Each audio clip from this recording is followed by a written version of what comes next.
Hello ladies and gentlemen, this is Sunny of Sunrise 75 channel. In today's video, gusto muna nating i-shout out yung ating mga kaibigan. Hi to Engineer Raymond and to Tomogo of Cagayan de Oro City. Thank you very much for following and thank you for watching my reels and my videos. Ayan! So sa pagkakataong ito ay pag-uusapan natin ang dalawang mahahalagang salita. At yung mga salitang yan ay one is the word try and the other one is the word do. Ayan. Of course, I have to share to you. Saan ang galing yan? That's from this book of Daniel Walter. Ayan. Kita nyo ba? Ayan. So, that's from the book of Daniel Walter on the power of discipline.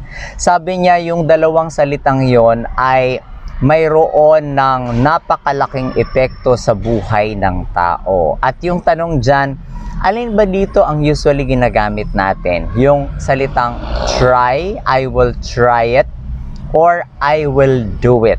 Wow!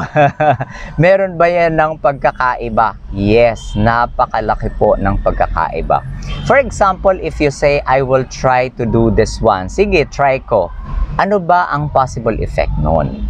So, sabi niya yung salitang try, kung ita-try mo lang ang isang bagay, malamang hindi mo siya magagawa. Bakit? Kasi kapag meron ng dumating na yung time na medyo nahirapan ka na, you will stop it. Why? Because you are only trying. But if you will do something, iba yun. Because you're going to commit. You're going to exert efforts. Kahit nahihirapan ka because you have committed to do it, by all means, gagawin mo siya. So, magiging iba ang kanyang effect sa buhay ng isang tao sa resulta ng kanyang mga ginagawa. If you're just going to try, kapag nahirapan ka, you will stop it. But if you're going to do, if you are committed, then it will have a different effect in what you are going to accomplish.